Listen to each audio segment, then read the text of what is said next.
We are back in, folks, from the break on the hottest show on the streets on a Monday. Starting your work week off correctly, number one forum for Crimson Tide football news. And as always, we got the family affair in the room here. The boots on the ground, the man, myth, and legend in recruiting, that being one Justin Smith of Touchdown Alabama Magazine. And Justin, as always, man, you are the better looking man in the room. I am the floating spirit, but how you feeling? I'm feeling pretty good, Steve. Always great to have Justin here on the show. So over the weekend now, Alabama picked up its 20th commitment. I can't believe it. For a long time, it was stuck at one with Deontay Lawson out of Mobile, and fans were going, oh my gosh, what are we going to do? And you look up later, you're at 20 commitments, number one class in the country for 2021. But the 20th commitment was Tim Keenan, the four-star defensive lineman out of Ramsey High School in Birmingham. He talked about, I want to be a legend. I saw Marcel Darius come here, Deron Payne come here, Quentin Williams come here. Of course, DJ Dale's at Alabama now. All of these guys representing the Birmingham area. Talk to me, Tim Keenan. How huge was this? I think this is a great pickup for the Tide. It's huge based on how long they have been recruiting Keenan.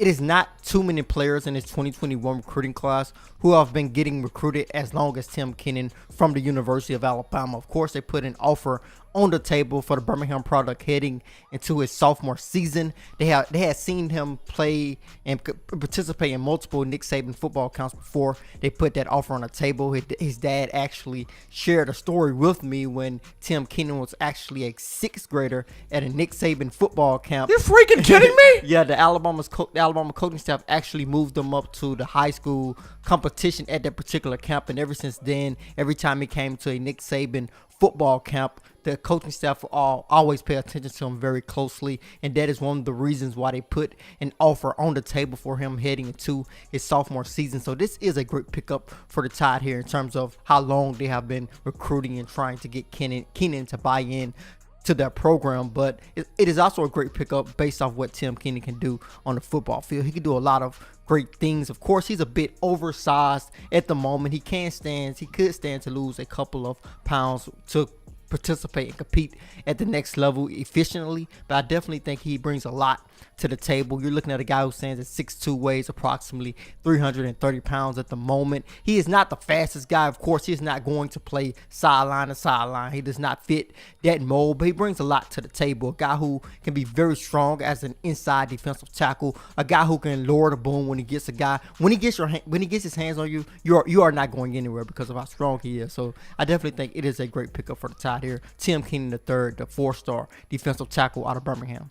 When you look at Marcel Darius, Deron Payne, Quentin Williams, DJ Dale, and Dale still growing, but the guys before Dale have all showed to be strong two-gap defenders. Yep. They all showed to be great run stuffers, and more times than not, especially Quentin Williams showed, hey, I can rush the passer also. So there's hope there for Tim Keenan to be the next Birmingham product to come to the University of Alabama and be a big deal. Now, a guy you went down to see over the weekend was Ian Jackson out of Prattville High School, playing his first game. They played against Stanhope Elmore, really good school right there. What did you see from Ian Jackson? Because from watching your videos, that young dude was lighting everybody's face up.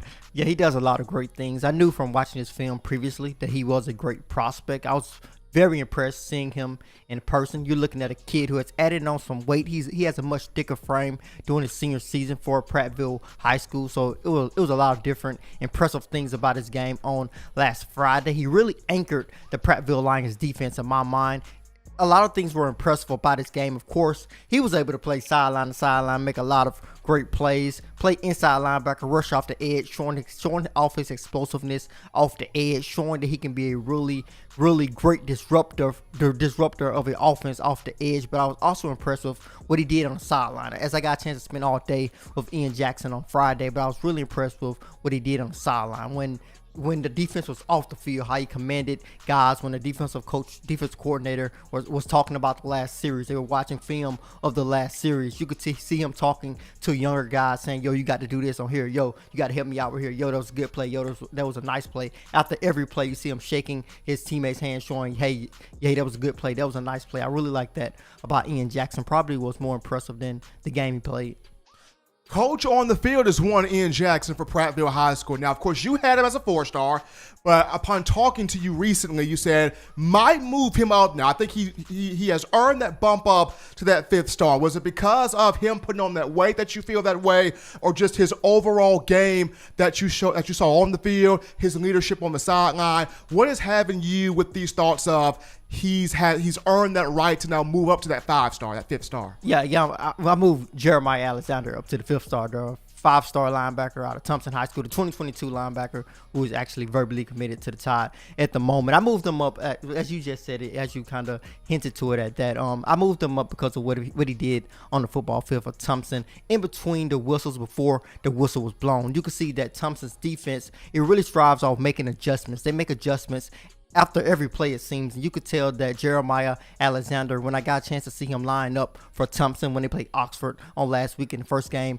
of his junior season, you could see that he really knew what was going on before the coaches even called in a play. You could tell he knew that the coaches wanted him to rush off the edge. They wanted him to play inside linebacker. And he was very, very impressive. A kid who I really like at that inside linebacker position. When I got a chance to catch up with them last summer at Thompson High School, he actually told me that a lot of recruiting sites have him listed as a defensive end because Thompson likes to use him as an edge rusher, but he knows, and Thompson's coaching staff knows, that he is going to be an inside linebacker at the next level. So that is what they are trying to slowly work him into, and I really like the transition that he has made. You could tell he can quickly transition to know that, yo, I am going to rush off the edge here. Yo, I'm going to play inside linebacker here. He knows what the play is going. He knows what everything is going on. You could tell that he studied tape. You could tell that he studies film of Oxford High School before that particular game. And also, you could tell that Oxford knew where he was on every particular play because they really ran away from him for most of the game.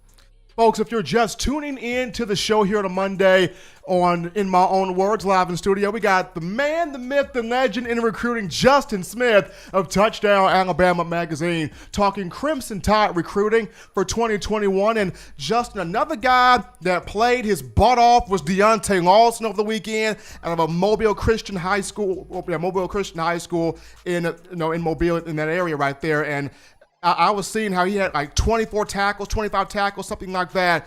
What sets Deontay Lawson apart? I know he's been the longest commitment for Alabama for 2021, but what makes this young man special, especially when you watch him on the field? I think it is his all-around athleticism as a linebacker because he plays for Mobile Christian School, which is a 4A school, which is not one of the bigger classifications when it comes to the state of Alabama in high school football, which means that he has to extend himself in several different ways at the high school level. Of course, he plays wide receiver for Mobile Christian School, also plays inside linebacker. He's the captain of that defense, one of the captains on Mobile Christian School's team. And when I got a chance to catch up with him in Mobile on last summer, you could tell that he was a kid that was constantly working, a kid that was constantly putting in work in the weight room as he has put on some weight heading into his senior season. So I've kind of felt that Mobile Christian was going to use him a lot more heading into this upcoming season, as he actually scored the game-winning touchdown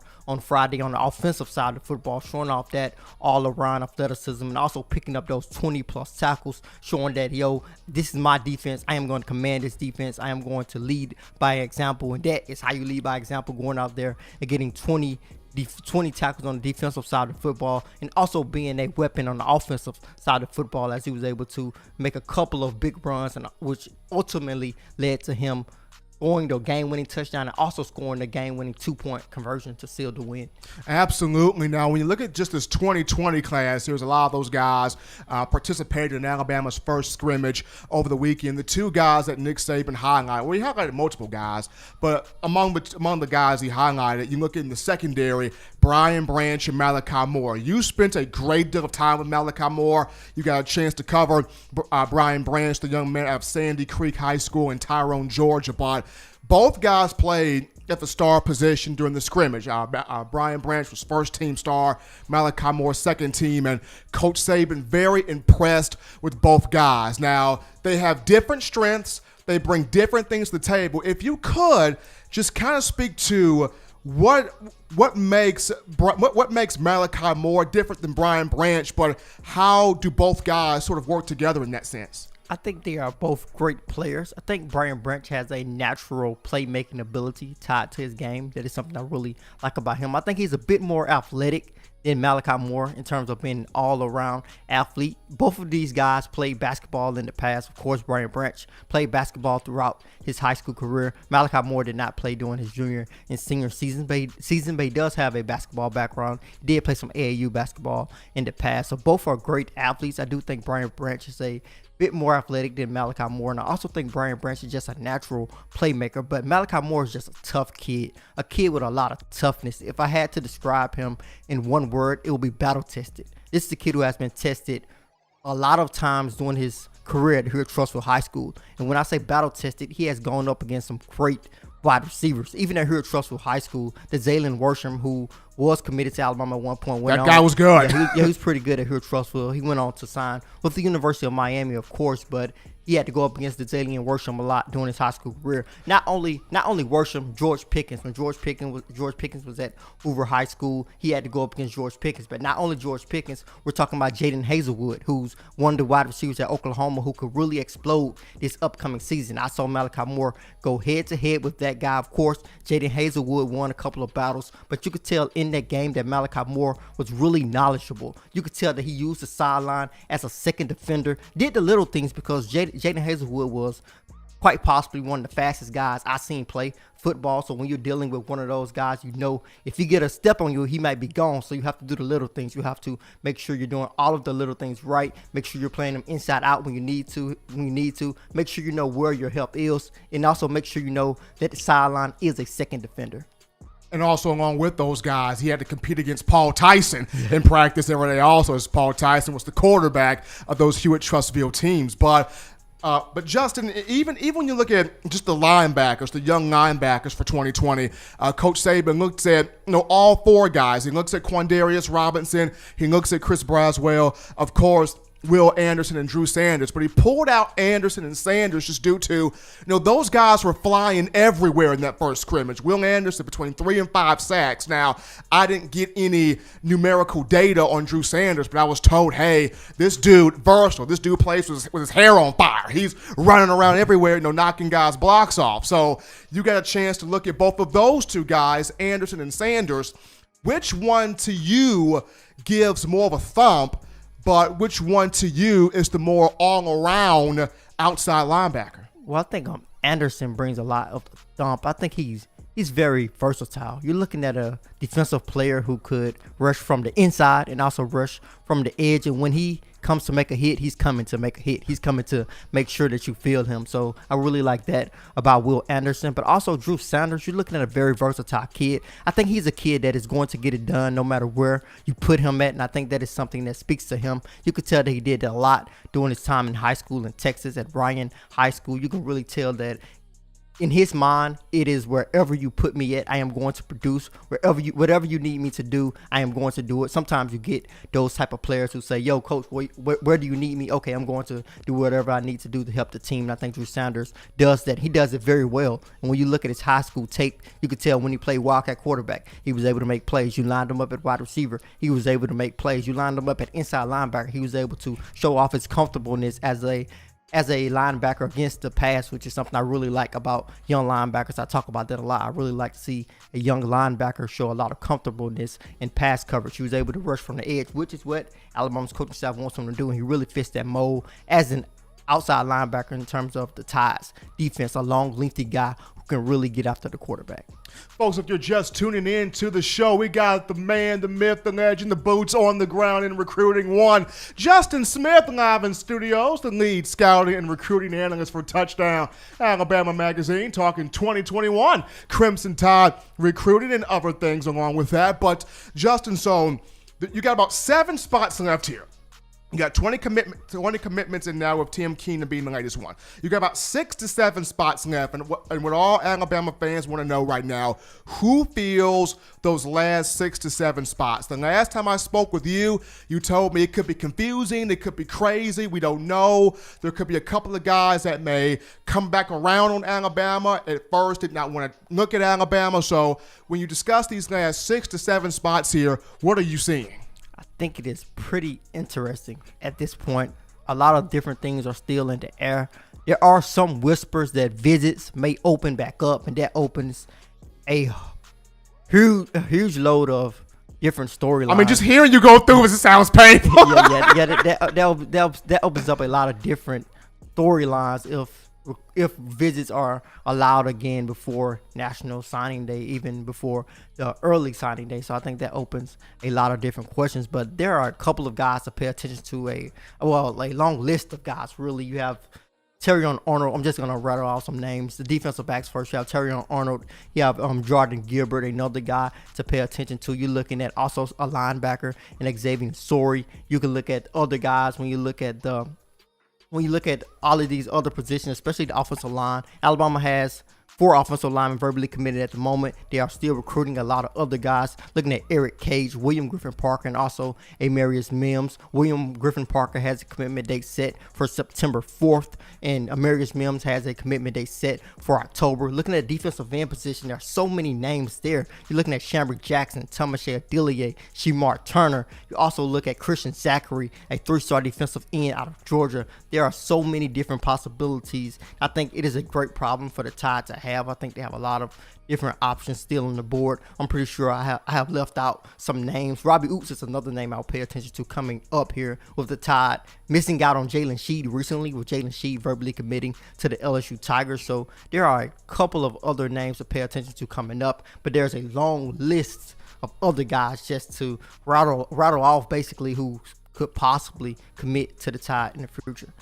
He's Justin Smith, ladies and gentlemen, the lead scouting and recruiting analyst for Touchdown Alabama Magazine, coming on in studio as he does from time to time to give us the nuggets, the news, the lowdown in recruiting. Justin, as always, man, appreciate you for coming on, taking time out of your day. I know you got to get on the road to go coast to coast, state to state, town to town to these games, tracking these athletes, but you be safe, man. You be good on the road. We're going to take another break here on the show, but upon our return, we jump back to the phone lines where we entertain your phone calls, your tweets, your chats, your questions. You thought I forgot about y'all. No, I did not. We take your phone calls after this.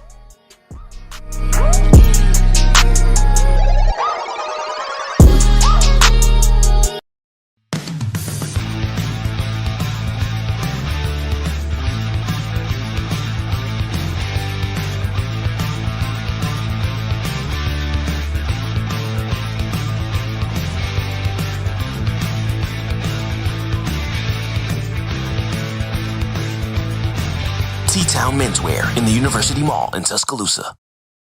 Touchdown Alabama Magazine is Alabama football's premier publication. A subscription to Touchdown Alabama Magazine is the perfect gift for any Alabama fan. For exclusive news and information, recruiting updates, a free annual print magazine, and more, go to touchdownalabama.com and click join. Only $5.95 per month, or pay $49.95 for a full year subscription. That's a saving of almost $22. Go to touchdownalabama.com today and roll Tide. Watching Touchdown Alabama Magazine's YouTube channel. To continue to get the best in Alabama football content, subscribe here and turn on your notifications to stay connected with the hottest shows covering your Crimson Tide.